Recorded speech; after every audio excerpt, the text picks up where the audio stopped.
support. Curtis Fleming is there on the edge of the area. Fleming for Craig Hignett. Hit it, Higgy. Higgy hits the trap.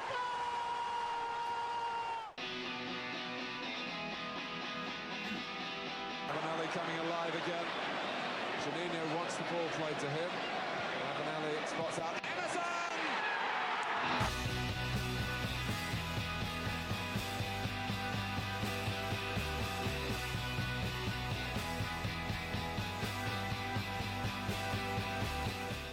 Welcome back to the Boro Breakdown podcast with Jonny, Dana and Tom. We are the Boro podcast that gives you the ins, the outs, the ups, the downs of Middlesbrough Football Club. And well, last week we spoke about Boro like being like a game of snakes and ladders. But after back-to-back wins, Boro have got back on the ladder and climbed to 9th place in the Championship table. But the season is very, very much done with 2 games left. And we can put our season review podcast on very, very soon. But Dana, I'm going to start things off with you. We'll start with Rotherham first, and I want to chat about the game in general, but I also want to go about Middlesbrough. They tweaked the formation back to a back 3.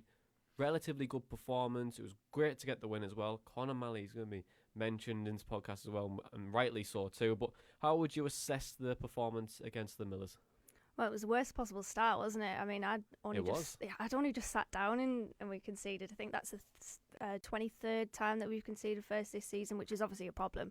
And that needs to be stamped out as soon as possible, never mind next season. But it took us a while to get into the game. The red card obviously had a massive impact on it. And as soon as Matt Crooks got sent off, it took about 5 to 10 minutes for us to start playing the ball along the floor, which is something that I just want Boro to do. And I think we looked really good when we were playing the ball along the floor. We weren't hoofing it forward sort of aimlessly because we were playing to the strengths. I know you've got the next question is about that, but it was really good to see Boro playing some good football. You know, we genuinely played some good football at times in that game against Rotherham. Yeah, well, it was nice to see Boro play at the strengths of like Akpom, Watmore, Cabano, Balassi. You know, it was nice to see us not hit and hope and try and hit the channels and then go out of play, lose possession, go back in defensive setup, and then take about another 20 minutes for us to get our next chance. But it was nice for us to be a bit more free-flowing, wasn't it?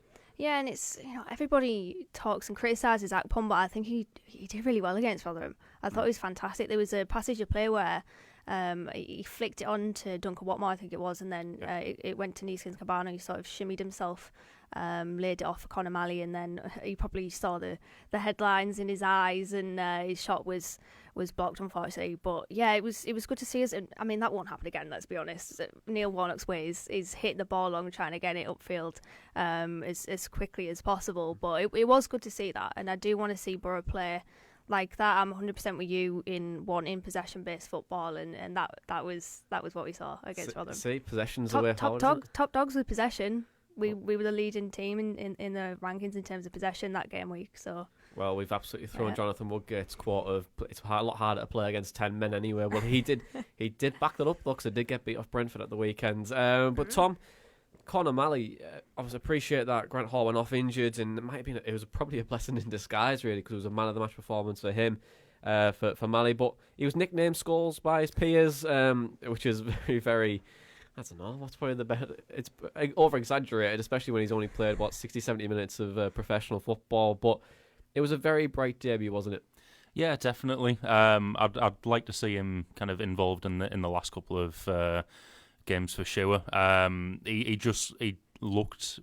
It's similar to when we saw Hayden Hackney against Brentford. He didn't look out of place. He looked like he belonged there. He had a decent range of passing. Looked strong and able to kind of cope with their centre midfield. Shame he didn't get kind of too much more time yesterday, but I thought he did really well. And personally, after having him in my team the last couple of years on Football Manager, I'm happy to see that. I just want to see him banging screamers like he does in the game as well. Is that the new Boro Breakdown bingo? I mentioned a Footy Manager from Tom.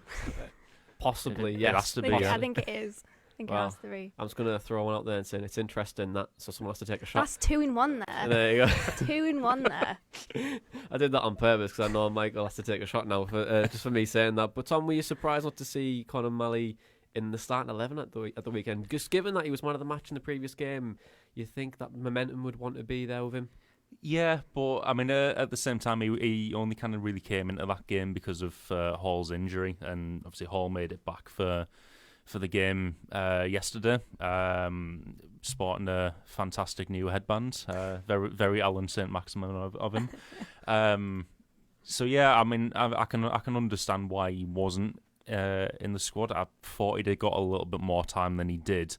But I can understand Hall coming back into the team because I mean he is kind of vital at centre back at the moment. But yeah, like I said, I thought he'd have got a bit more time than he did.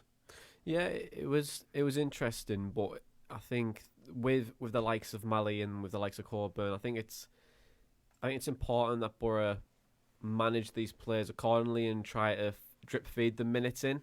I know it can be very easy for fans to say that these academy players need to play as many games as possible all the time to try and develop, but my opinion on that's changed. I think when you see the likes of Phil Foden come through now, and appreciate he is a different kettle of fish to what we've currently got, but him being around world-class players, him developing within the best coach in the world, I think that's probably been more beneficial for him in his career rather than what we would see with the likes of Malley and go on, sorry. Yeah. I was just going to say we've had some examples in the last few years of players kind of being brought in too fast. There was a game, I think it was under Pulis, where Tav was on. I think it was against Leeds anyway. Tav was on. He just got absolutely bullied in that game, and he ended up going out on loan to MK Dons, I think, for the rest of that season. I think you do have to pick and choose when you're playing these players. I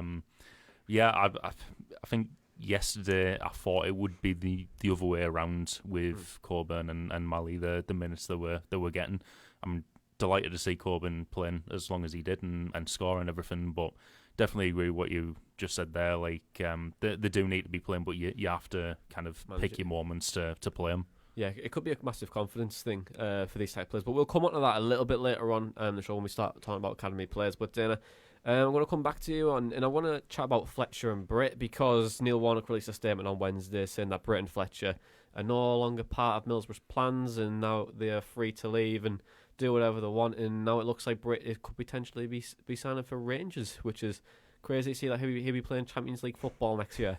But are you surprised with the exclusion of both players, especially Fletcher?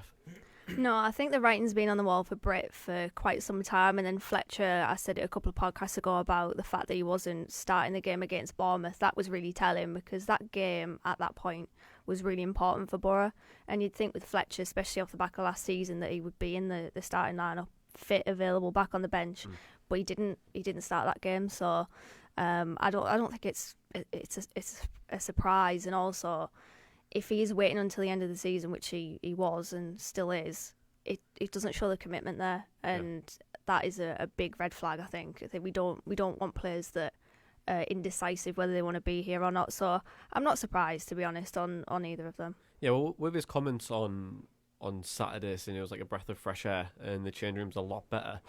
Do you think he's trying to shift a lot of the blame to Britt and Fletcher being these supposed bad eggs? The clique. The clique. I don't know, the girl gang. Maybe. I don't know what goes on in the dressing room, but it is a clean slate now, isn't it, for Boris? Surely we've got to bring in somebody that is going to be a goal scorer without feeling like it's pulling teeth trying to get us to score goals. And it presents a massive opportunity for Boris to bring somebody in that will just, I don't know, hopefully not on big bucks like Britt and Fletcher. And it can do the business for us, because, my God, we're long overdue a goal scorer, aren't we? Since Bernie Slave in the good old Ayson Park. The good old Ayson Park days. That was last time Boris had a 20-goal a season strike, wasn't it? But Tom, do you think this completely shuts the door now? It's all done and dusted for Brett and I nearly said Brett. Who's Brett? For Britt and Fletcher now, done and dusted, no turning back. Yeah, Done. Yeah, absolutely. I think, like Dana said, the writing's been on the wall for Britt for a while. And reading some of the stuff that's been said about Fletcher, Warnock saying they made him a fabulous offer. Yeah. Fabulous. Well, extremely good offer, and it's very Tony Pulis-esque, wasn't it? Thinking fabulous. That. I was thinking that. a very fair offer, and the Gazette had mentioned it as well, considering he hadn't barely kicked a ball for 6 months. Absolutely, yeah. We've done a lot for Fletcher. I think he was nowhere near kind of being the player he is now when he first signed for us. We've kind of put up with a lot of bad form. He's went out to Sunderland, regained confidence. Came back here, he's regained confidence, started developing into the player that we thought he should be, and then he's decided to kind of not commit and say, I'll wait till the end of the season to see what our options are. I think, it's like Turner said, that's a massive red flag. You've developed a player like that, done so much for him, and then at the end of the season, he's like, I might see if I can go anywhere better. It's a bit of a slap in the face to him, so I don't blame him for kind of shutting the door on him and kind of taking it out of his hands. Are you disappointed in the way it's turned out with those players? With Fletcher especially. See, I'm really disappointed in you. Really, I'm not angry. I'm just disappointed. But with Britt, he's. I've stuck up for him a lot on the podcast, but he's not looked interested since January. And even kind of before then, he wasn't great. With Fletcher, I think when you sign both of them, if it got to this point and you knew that in a few years you were going to lose them both for a free, you'd have been more upset about losing Britt on a free than you would have been Fletcher. And now I think it's kind of the other way around. I think Fletcher has the potential, and Britt, you're just kind of like, oh, right, fair enough. But yeah, it is disappointing. But like Dana said, it presents an opportunity to bring someone else in who can maybe get the fans behind him a bit more. Yeah, I want to throw out the same question at you, Dana. Would you echo what Tom was saying there? Is it more disappointing with the likes of Fletcher rather than Britt? I think it's disappointing for both of them, especially when you consider how much we spent on them. 22 million plus wages. You're talking probably about 40 million over the cost of the contracts, really. Yeah, and then leaving for free. I mean, that's probably the most disappointing thing. Ultimately, they'll probably both be, or could both be, you could say they've been failure signings, because at the end of the day they were brought in to fire Boro back into the Premier League, and they haven't done that. I mean, that's obviously not all their fault, but at the same time, that's why we paid the money for them, and it's just not materialised. And I mean, obviously it has been disappointing. We've got one good season out of Fletcher, which is a massive shame. Britt, 1 in 3 striker, but for both of them, I think their time at the club has gone down like a lead balloon.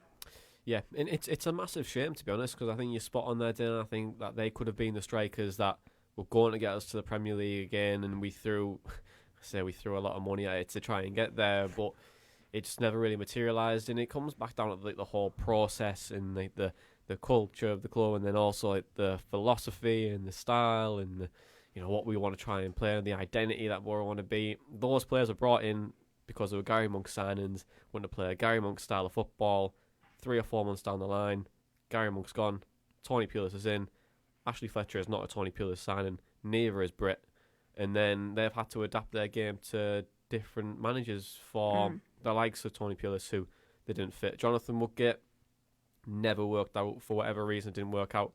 And now you've got Neil Warnock. And Britt has went from a striker who would always play, he wouldn't play back to goal. He'd be pretty much in around the box. He'd be facing the goal majority of the time, but I'll play on the side. But now he's playing back to goal, trying to hold the ball up, which wasn't really his style. And Fletcher's again, I don't think we've really played the strengths. I think when you look at the likes of Akpom on Wednesday night against Rotherham, it's crazy what happens when you play to the strengths and get the ball down. Yeah. And we've been saying for months on this podcast that if we get the ball in, low crosses cause problems, and we'll probably score more goals, to be honest. Yeah, but that was the thing about the Rotherham game as well. I mean, I'd love to know statistically how many of our crosses were low crosses, but it seemed as though that was the plan, to get the ball along the floor, and we scored from it. So, that we have been saying all season, haven't we, that we need to put crosses in the ball like that, in the box, like crosses in the ball, crosses in the box like that, because we just don't have the height. Yeah, we don't, and it'd be interesting to see what we do in the transfer window in the summer. Whether we bring in that the Cardiff City striker, was it Glatzel. Glatzel. Yeah. He scored a hat-trick against us, didn't he, for Heidenheim in the pre-season a couple of Wasn't that when seasons we ago? got beat like 6-1 or something? It was, yeah. The writing was on the wall, wasn't it, really, with that? But let's chat about Sheffield Wednesday. And it was, Tom, for 70 minutes yesterday. It wasn't really a good spectacle, was it? It wasn't probably the best of games, but how would you assess the game? Yeah, well, it wasn't the best, but I still think we were... Well, you're right, it wasn't the best, mate. It wasn't the best at all. I still think we looked kind of good value for it. I didn't think... personally, I didn't think it was a penalty. Looking at the replays, I didn't think there was a lot of contact. Okay. Obviously, it was a bit of a clumsy tackle. We've seen it before when players kind of... swing the leg for the ball and then kind of back out for it straight away, but I didn't think there was a lot of contact at all. But I did think going into half-time it should only be 1-0. And then obviously we did pick up a bit in the second half.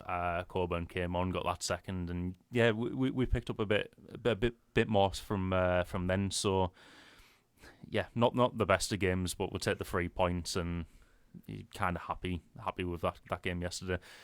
I think based on the season before, I would have liked it to have been 4-1 as well. That's what I tweeted. I was waiting for the fourth goal to go in. We nearly scored it, I think, with Saville. I was waiting to be avenged from that, because that game, I mean, me and you met at half-time, didn't we? We could not believe that. Such an awful game. Yeah, and it was to Gary Monk as well. It was against Gary Monk. Yeah, we were 3-0 down in the first 15 minutes, wasn't it? And they're all headers from the back post. And then everyone's looking at Dijksteel and they go, well, why have we bought him for? Why have we paid probably 1.5 to 2 million for Anthony Dijksteel? He can't even jump. But yeah, it would have been nice to probably get the 4 goals, to be honest. And Neil Warnock said we should have been 3 or 4-0 up and before half time, and he said that about 36 times this season. So it's if we scored the chances we would have been, we would have scored about 200 goals this year. But Tom, how important is it for Boro to keep winning these games now, get back on the ladder and try and build momentum for the next season? I think it is quite important. Something I've noticed over the last couple of games, and I don't know if this is kind of going back to the breath of fresh air comment, there's a lot more smiles on the pitch, and I don't know if that's because there's like less pressure as well. But it's good to see. Good to see like people actually going out and enjoying it now. If we can do the same thing against Luton and Wickham, finish the season on a high, go into pre-season on a high, and then come out of it hopefully also on a high, then it might mean we can start next season kind of pretty well. And if everything's right, what we're hearing, and we are going for automatic promotion or playoffs next season, it's going to be needed. I think we only talked about it a couple of weeks ago that we need that consistency. The teams at the top don't have like a lot of dips in form, so I think if we can just keep. I mean, it sounds simple, but keep winning as much as possible. Keep morale up. Then straight for the Michael Owen book. Look, lads, if we score more goals than them, we're going to win a lot of games this season. Yeah, it's just keep morale up, keep winning. Have that kind of winning mentality. Then yeah, you going into next season, good value for money. Yeah, I can actually, to be fair, Tom, when you're saying about the smile on faces, it does look like more of a more harmonic dressing room, doesn't it? But yeah. With the wins when we've beat the likes of Rotherham and Sheffield Wednesday, we should be beating those teams. Though, to be honest, I don't want to get too carried away. But if we want to be a team that challenges, we have to beat the teams below us. And unfortunately, we haven't done enough of that probably this year to warrant a place in the playoffs. But I heard a rumour that Neil Warnock was bringing in curry and chips Saturdays dinner, and it's for Yannick Bolasie. Look, Yannick, 3 goals, 3 assists now. He's your best pal. Obviously, having curry and chips every weekend now. And if Yannick, I know Yannick's listening to this, so Yannick, if you ever fancy doing an interview with curry and chips with Dana, but the curry gets hotter and hotter. Is he interviewing the curry and chips? Is he, Jonny? Well, with you, Dana, I'm thinking. Do you know, we'll have like curry and chips, right? And the curry will get hotter and hotter after every question, and we'll just see how it goes. To be honest, I don't know if it'll work. Yeah, that's a feature. We can do that, maybe. Well, maybe, I don't know. I'm throwing. But it has to be from the Mackem and the Burger Van. Okay, yeah. On the leeway. But yeah, Yannick's never seen this, so it's. We'll have to introduce Yannick to the Mackem on the leeway. He'll never fully know. He'll never fully know what you're on about, to be honest. No, he won't. But yeah, the curry and chips thing's fantastic. It's a friendship that I didn't think we needed, but apart from the curry and chips dinner, how have you been impressed with his performances of late? He's starting to look like that Premier League asset that we thought we bought in January. Oh yeah, definitely, and it's been an absolute joy to watch him, to be honest, because in a footballing world full of mercenaries, be more Yannick. That's all. I love Yannick. Be more Yannick. I mean, you can tell Can we please bring out a shirt to him? Be more Yannick. Can do, yeah. Let's go for it. But no, it's good to see, because obviously he had that time out. He was training in his back garden, I think, at Everton. Yeah. So it's good to see him just out there and enjoying football and playing really well. I just wish that he can play in front of a somewhat full-ish Riverside Stadium next season, hopefully. But yeah, he's been fantastic, and deserved his goal yesterday. Yeah, it's interesting where people say, yeah, well, you haven't played a full Riverside. I don't think anyone's playing a full Riverside in all 10 years, to be honest. But it's I think you're absolutely spot on, Dan. I think you're absolutely spot on. He's been very, very good in the last few games. I really enjoyed the press for the first goal yesterday, where he leapt on the bad touch and he managed to get a shot away, and he should have probably had two, but with Duncan Watmore channeling his inner David Nugent and firing home from 3 centimetres, he could have had two. But it was good from Yannick there as well, actually, because he got up well. He's like a salmon, isn't he? Yeah, he's like a salmon, but a great leap on him. Yeah, do you think it's? We've said it for the last couple of weeks, or do you think it is unrealistic that we can potentially bring Yannick Bolasie in on a permanent deal next year? Well, Neil Warnock said that he sort of hopes to bring him back. I don't know financially whether Boro can do that, but I would like to see both him and Neeskins stay next season. I think Neeskins the past couple of games has also been fantastic, and yeah, hopefully we can see Yannick back at the Riverside next season, because I would like to see more of him. I still don't think that we're seeing the full Yannick Bolasie, although he's been good of late. I don't think we're seeing the full Yannick. So hopefully we can see him next season. The full Yannick, the full Monty. I want to see him do his swipe in real life. Watch it too many times on the TV. I want that experience.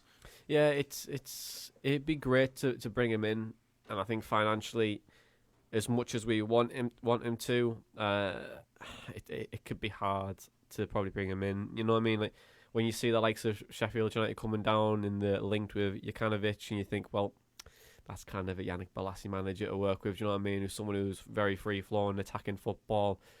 I feel like, and with the wages that they'll have as well, it's like, financially you could probably see him move on. But if he wants to stay, I'm more than happy to pay for his curry and chips for his whole season if he wants to do it. I'll chip in as well. You'll chip in. Hey. I like how we're streaming on Facebook now, so like when people have seen us point at each other. That Joe. We'll meme that. We'll meme that, yeah. It's kind of like a Spider-Man meme as well, isn't it? Oh, I missed this last week. See, you did. But well, Yannick did say that me and Tom missed you, and we were saying in the car we didn't. So I'm leaving. We'll bring Dave in. It's all right. Dave's here with us, so we'll just bring him on. But Tom, we'll talk about Josh Coburn then, because a player who has scored 11 goals for the under-18s this year. Obviously, and he scored his first Boro goal in his home debut, and he's big, strong, a bit of a Neil Warnock signing. But how impressed were you with Josh Coburn? With his, it's a great header, absolutely brilliant. Shows resilience to get the header away. But overall, I thought it was just nice to see one of our strikers score header this season. To be honest, thinking that. I mean, we've said so many times, like, the ball goes, like, about a foot over everyone's head, and we're like, oh, Britt still hasn't grown a foot since last week. It's nice to have someone with that height who's just like, yeah, I can get that.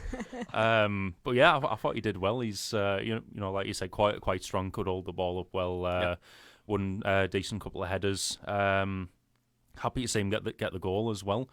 I'd like to see him given a bit more of a chance in the next couple of games. Obviously, he got around half an hour yesterday, I think it was.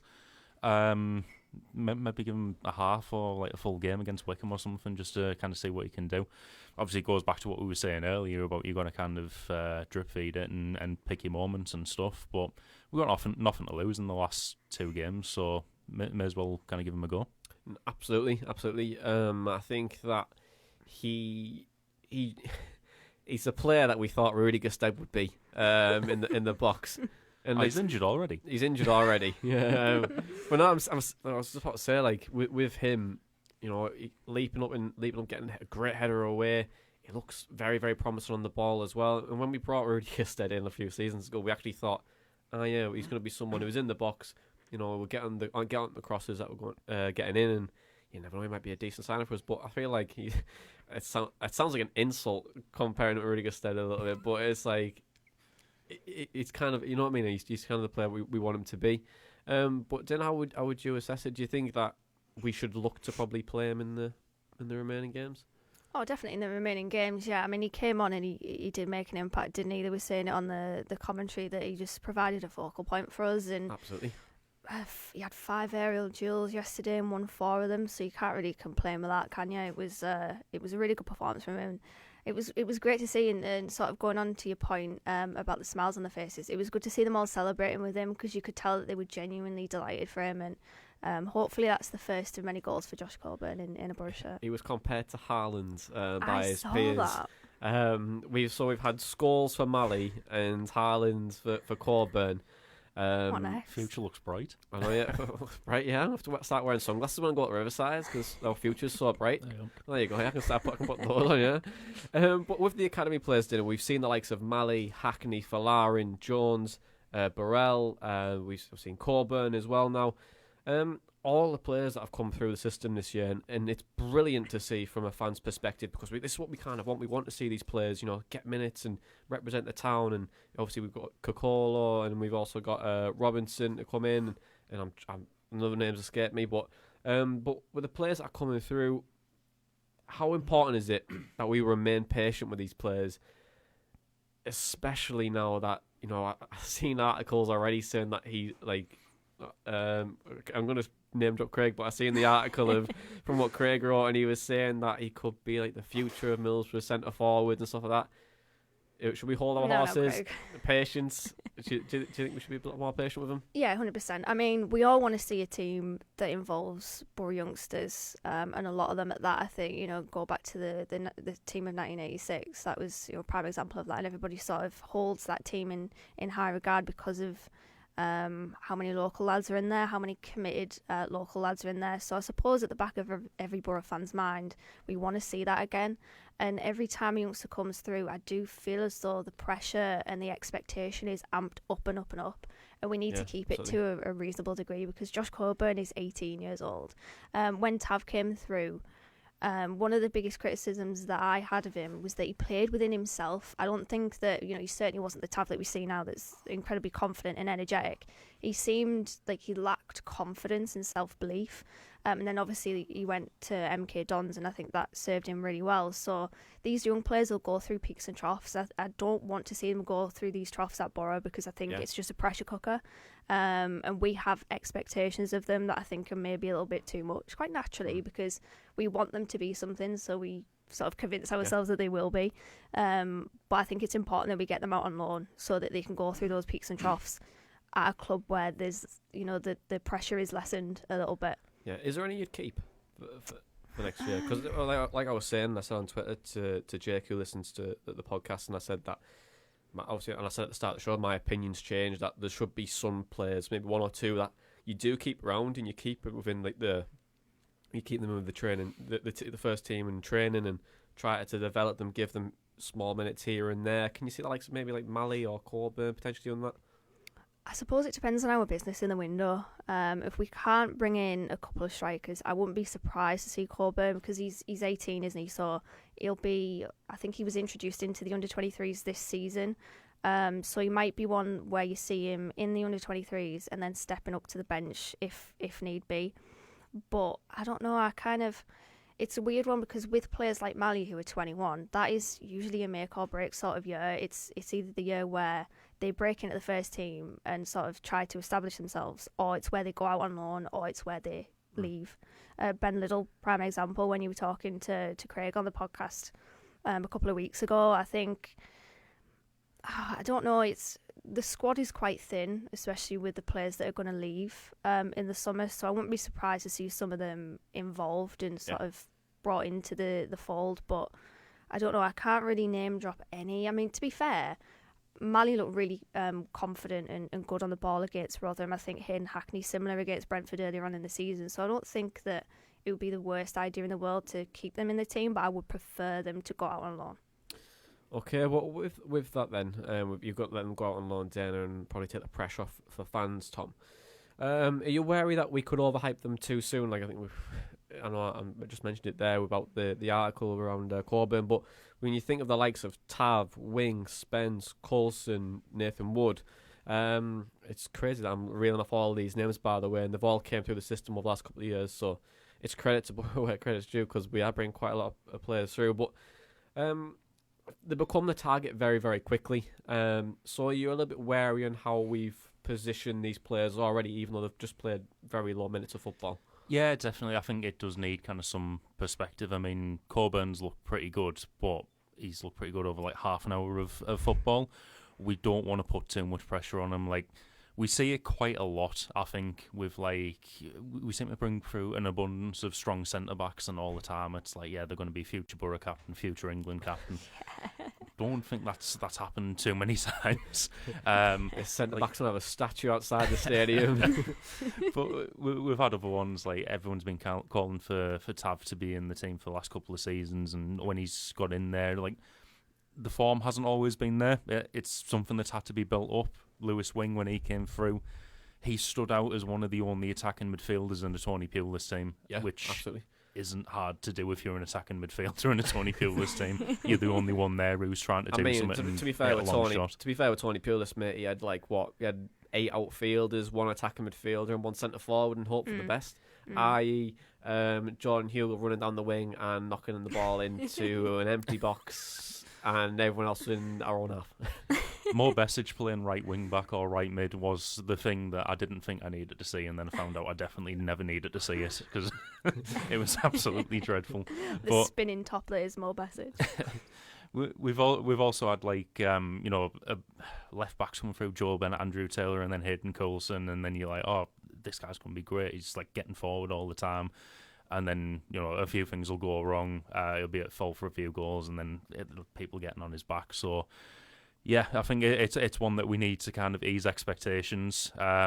Thinking about it, you'd hope Coburn ends up being the future of Boro strikers, because when was the last time we brought through a good striker? Danny Graham. I was thinking that, yeah. Danny Graham, and when Danny Graham scored, he got knocked out.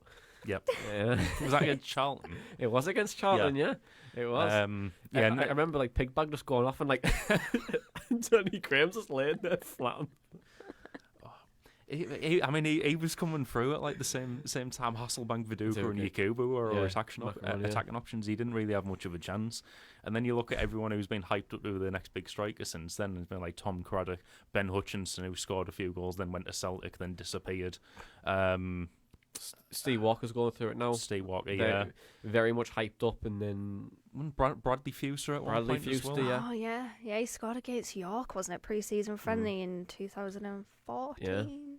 Yeah, 2014. So you'd hope Corbin's going to be the exception to the rule on that, and we've only seen him from a limited time, but he does look good. So, yeah, it's his expectations, hope for the best from him. He might need to go out on loan and develop a little bit before he's kind of seriously in and around the squad. But I think it's just all about what's best for his development at the moment. Yeah, absolutely. And when you think of the likes of Jed, he's been a victim of his own success from last year, really, because when he came through, I remember when we said on the podcast before, I was like, oh, where's Jed Spence? And he played the next game, so Woodgate was clearly listening. But with Jed, he was very, very good last year, and everyone was like, oh, he could be getting a move to Tottenham. There was talk about £10 million bid for him coming in, and when these players do go back over, we're a lot more aggressive to these players, because we've seen what they can do, and then when they're not doing it week in, week out, that's when I would say not the abuse, but like that's where like the mass people criticism. getting the mass criticism backs, comes from. Yeah, and it's difficult. I think with Jed, like, he just needs. If I was him, I'd look to get time away probably next year, just to try and get your confidence back up and go again. But he's still got talent, and I would definitely want to feature him a little bit more. But yeah, this season he has been as great as he was. But With the players that we've mentioned over the last few minutes, how would you guys look to integrate them into the team for the remaining 2 games? Would you just go all out and play the academy players, or would you look to try and give them a couple of minutes here and there? Because Neil Warnock seems very reluctant to put these players in at the moment. I would probably echo what Neil Warnock's approach. I think yesterday was a good game for Corbin, probably more so than Akpom actually, because I think it had that physical edge. But I don't know. I don't think we should throw them into the deep end, although the pressure is off because all the games are dead rubbers now, and have been for the past couple of weeks. But I don't know. It depends on how the players themselves deal with it, what their mentality is like. I'm sure they would love to just go out and play football and get those senior minutes under their belt, but I suppose it depends on the game, the type of the game. Malley played. It was brought on against Rotherham because Neil Warnock said he's comfortable on the ball. He had more space because Matt Crooks got sent off and we had a man advantage. So I suppose it's picking and choosing what game's best for them. I mean, obviously, I would love. He hasn't got many games left, but yeah, true. I mean, I would like to see them start, but I don't know. They're dead rubbers, to be fair. So you probably could, but like you've just mentioned there, if they have a bad game, people might get on their backs. I think they got on Ben Liddell's back when he played against Spurs, and that was against Spurs. So yeah, it's all right, Ben. You're only playing against the Champions League finalists, but since you're not turning Sissoko and Lamela out on a limb, then you're not good enough, are you? But Tom, would you echo the same things? Yeah, I definitely think it's about picking and choosing. From the couple of games we have left, Luton next week. Yes, both teams have nothing to play for, but Luton are a good team and they're quite a physical team. Which, a few kicks to the younger players, like when they're in a game against Luton, heads could go down. So you'd maybe look at that one and think maybe not there. I know Warnock's mentioned about giving Solberg a game. Personally, I think that'll come against Wickham. I think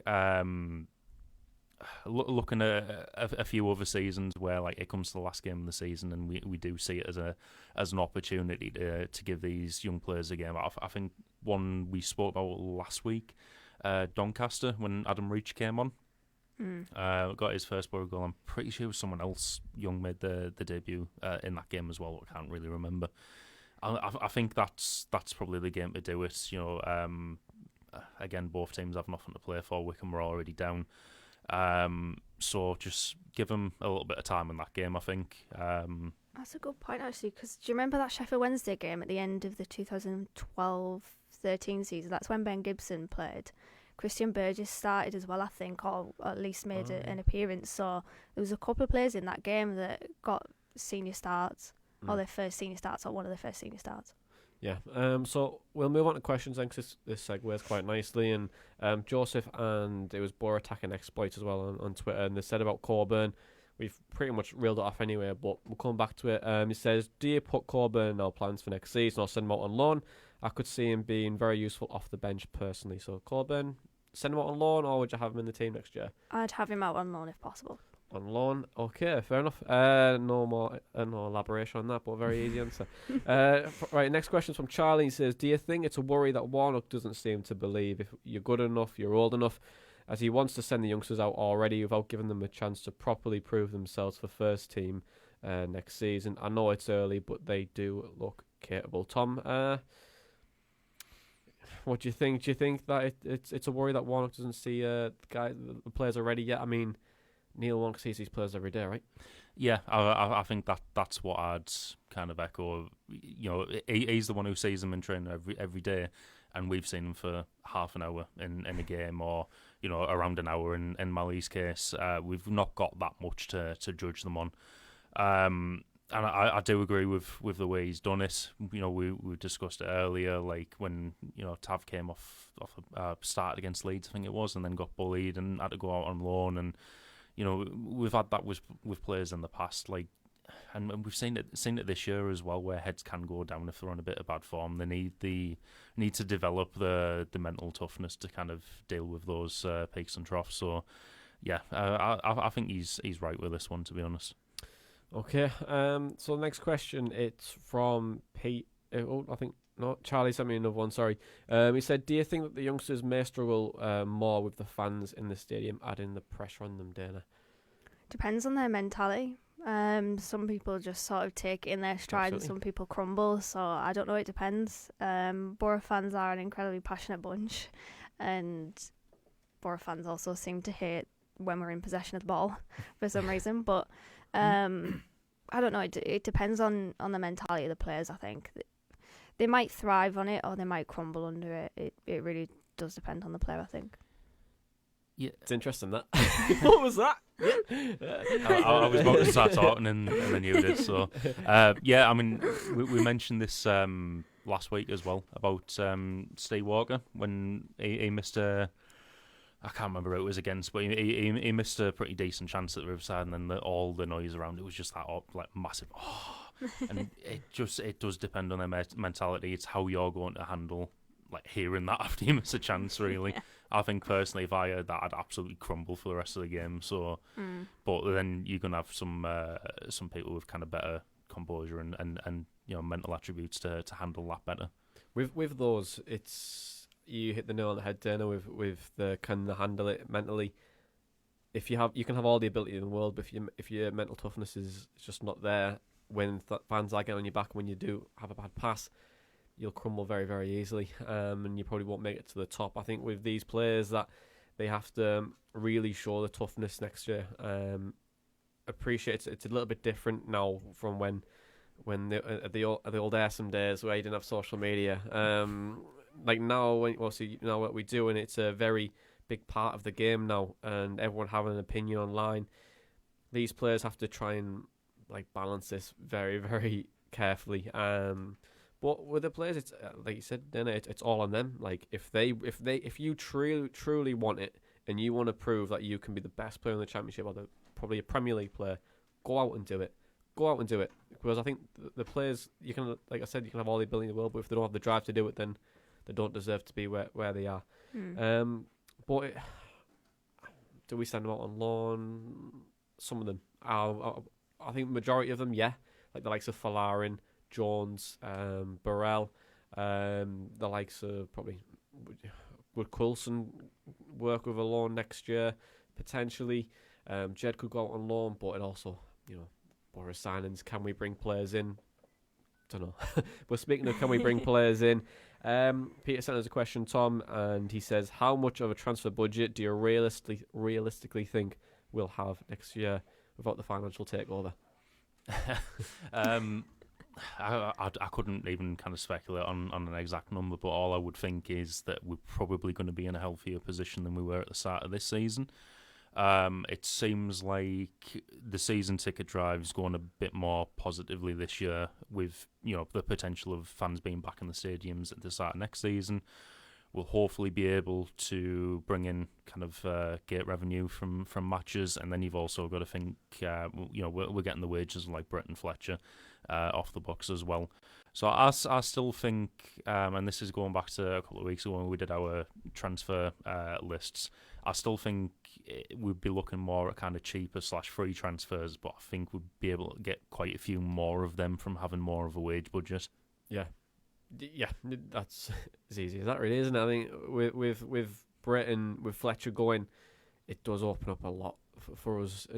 But if you do bring in Balassi, and Balassi's got high wages, Cabano's got quite big wages as well, and you think we've replaced them straight away, and now we're in the same position that we were last year. But Dana, realistically, what do you think Boro will do?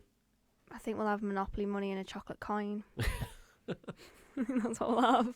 But no, I agree. I think it'll be probably free agents, and I wouldn't be surprised if we threw it back to the Aitor Karanga days where we brought in Premier League loan players. Like we had Callas, Bamford, Chalobah, Omaru, Callas from Chelsea. Obviously, we had Ryan Fredericks from Spurs. I wouldn't be surprised to see that come up again. Nathaniel Chalobah, what a sign, what a throwback. He was Kenneth a good Amaro player as well, what a throwback. There was some good signings. Remember when was that the year Sammy Obi came in, or was it the year before? Amiobi was a Mowbray signing. Yeah, Sammy Amiobi, he looked like a world beater in that one game against Cardiff. Yeah. And then he didn't have an assist after. Classic Boro. But then the final question, Tom, you're going to absolutely love this question, mate, and it's from Phil. And he says, what are you hoping for in terms of next season's kit? We all love the white band, but it seemed to do better when our shirts are plain red, e.g. 2016. He said 2004, but 2004 was the white band, I believe, and it was the collar as well. That was the 04, 5. I think it's 2003. I think he means Carling Cup winners. 2003, 2003, 2004. That's absolutely spot on. So go on then, Tom. You do love a kit. Yeah, I've got quite a strong opinion on this one, but it's nothing to do with the shirt. Do you want me to just walk out and then you just like hold the mic for like a couple of hours? Yeah. Joking, I'm joking. But yeah, like I say, I'm not too fussed on the shirt if it's a white band or kind of plain red or some sort of weird different pattern. I think. Go on, Tom. Go on. When we play best is when we've got red shorts and red socks as well. That's my strong opinion on the kit. So whether it's white band or red shirt next year, I don't mind, as long as it's a nice design. I do. I couldn't set you up. But yeah, I think next year's kit, red shorts and red socks, and then the away one. Don't know, something crazy, that white and purple one again, just redesigned. I love that kit. It's my favourite Boro kit, that. Really is. It's one of the best ones, I think. It is, isn't it? It is so underrated. I think it's that and that black Selmet one with the white and red for me. Oh, yeah, okay. Yeah, that's a really nice one, yeah. That was 2001, right? Yeah. Yeah, under Terry Venables and Ryan Robson. Do you know why? I always remember the game against Arsenal. We won 3-0 when we... that's the one I think of when I remember that shirt as well. The 2 own goals and Dean Windass. Yeah, I think Mark Crosley was playing for us that game as well. I remember listening to it on Century FM. That's a throwback. Dana's like, what are you on about? But Dana, go on, what kit would you like next year in an ideal world? I would like a white band, but I just want to see some pattern and some detail. Some of my favourite Boro kits are, with the repeated Boro badge and transporter bridge pattern and sort of low key on it. I'd like to see that, just some pattern. I mean, I said in the group chat earlier, Norwich's kits this season are something else because they have pattern on them. They have pattern and detail. So yeah, if we have a white band and then red with some sort of like low key detail on there, that would be pretty cool. Yeah, I think there would be nice kits. I'm going to throw out there as well, and I've put the tweet out a couple of times, but make retro inspired kits. I just think we should go back to retro days. They've got it this season, haven't they, with the throwback to the 95, 96 season. I feel like we keep going retro. It just works. I think we keep moving forwards as well, so we're moving closer to that white and purple away shirt. I know, yeah, mate, we could actually do it. I actually want that shirt back, but I feel like Middlesbrough might go with the away kit next year. Might be the green one. Do you know, like the green Dickens one, is it? Oh god, yeah. I think that one could be the shout. I feel like that could be the one. But I agree with you, Tom. I think all red kit. So. No Boro week. So see, I don't mind on that. I don't have a preference really. Next year, just be red and white stripes like Sunderland won it. For me, the all red ones like remind me of like our UEFA Cup run and stuff, and like reds with like white shorts and white socks remind me like when we were under Strachan. So all red has better memories. Do you want me to tell you a really underrated kit? The 2006 one where it was like the dark blue away kit. Can you remember? Oh yeah. That is a really underrated that kit. one. Can you remember it? Darkblue888.com. Yeah. All I can remember is Jimmy Floyd Hasselbank scoring that diving header against Roma. Yeah. Away. Yeah. What I was thinking of the blue and black for some reason. Yeah. The blue and black kit that we got relegated in was nice, but we got relegated in it, so you can, it's automatically not nice. You can never bring it back, can you? Remember like the white and gold kit as well? This season. That was horrible. The white and gold kit wasn't that particularly great, but people might actually really enjoy that kit, so who knows? But let's stop reminiscing because those were the good old glory days.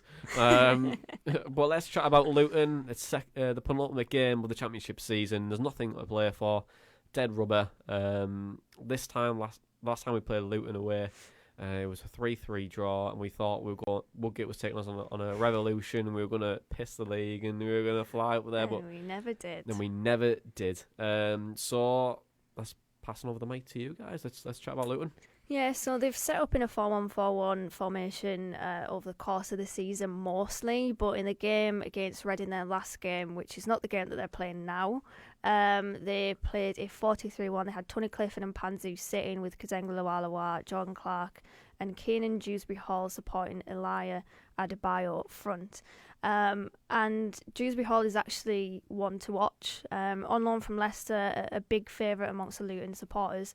He stepped up to Championship level really well this season. Won the Hatters Player of the Month in November, December and January. So 3 months in a row he won the Player of the Month. But he ranks high for forward passes, has the most key passes per game in that squad, the second most dribbles per game, the second most assists with 4, although I think that probably should be higher with his creativity. But yeah, he's a big player, and I think he's definitely one to watch. But more in terms of their style of play, they're kind of similar to the way that we pass the ball. They play so not much then. No, they play 79 long balls per game compared to our 81. But the difference is in terms of short passes, they average 312 compared to our 250, so that's the difference there. But James Collins, who started the season as their main striker, he's dropped down to the bench of late 8 times in the last 9 games, actually. And Adebayo, who's come in for him, appears to be better as the focal point, better with his back to goal. I was looking at the aerial duels won.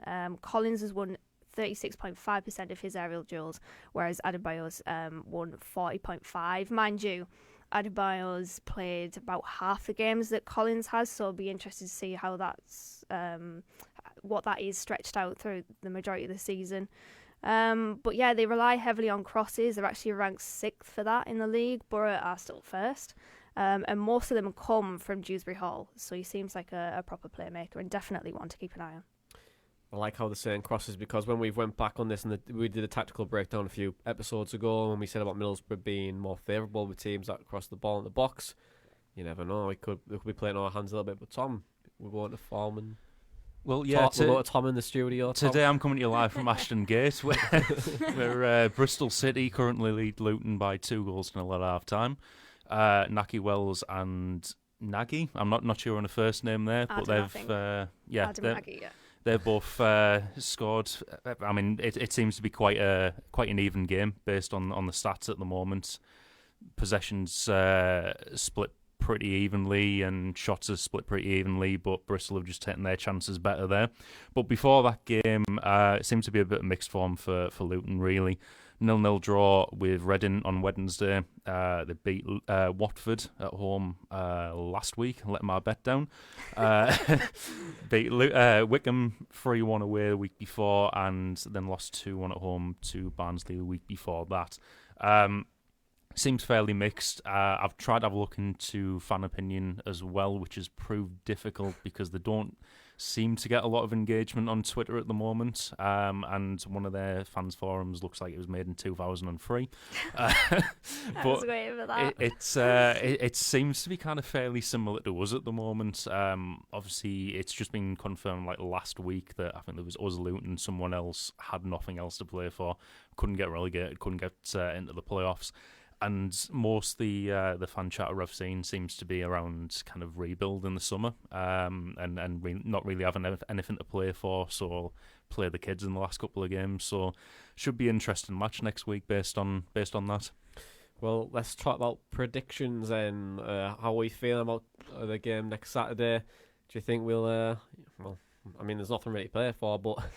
Nothing's on the line, but how do you think it's going to go? Do you think we'll pick up the 3 points, keep the momentum going, good for next year? I'm gonna say a draw. I think they are quite similar to us. I think we'll just cancel each other out. I'm actually gonna go for a 0-0. 0-0 draw. Tom? You know what, I'm just going to go all out with this one, and I'm going to do what the result should have been when we played them away at the start of in Woodgate's first game as manager. So I'm going to go 4-3 Boro. 4-3. I know it's a bit out there, but I'm going to go both teams, nothing to play for. I might play a few of the kids. It'll be hopefully end to end. It's always a tough match against them. So yeah, I'm going to go 4-3 without Britt missing a penalty this time. 4-3 without Britt missing a penalty. I'm going to go 2-0 Boro. I think I'm feeling fairly confident. You know, I think that I think it's important for us to get the result. It's also a game where when it's a horrible game to watch, we just sometimes tend to grind out a really poor result. Not poor result, but it's a 1-0 win, but it's the worst 90 minutes you'll ever see in your life. Well, I hope my prediction doesn't come true. Jesus. Yeah, I mean, I've seen on The Simpsons where they get the football and it's like the Brazil game where they're just passing it in the centre circle. Yeah. But with us, it's just kicking it in the channels and knocking it over Kennel Road on the road. It probably will be, but yeah, I'm going to go 2-0. Tom's going 4-3 and you're going 0-0, Dana. Wait, I'm actually going to change mine to 1-0, but I still think we'll draw. Go on 1-0. All right, okay.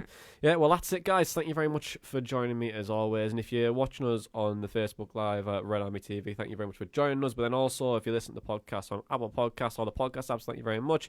And if you haven't given us a 5-star rating on the podcast apps, please do. That helps us get found and charted and help other Boro fans find us as well, so that'd be absolutely perfect. But that's it.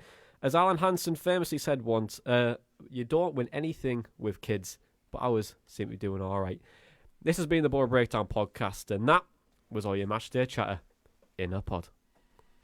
Wants support. Curtis Fleming is down the edge of the area. Fleming for Craig Hignett. Hit it, Higgy. Higgy hits the trap.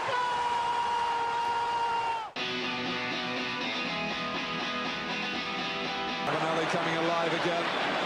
Jonny wants the ball played to him. Malley spots out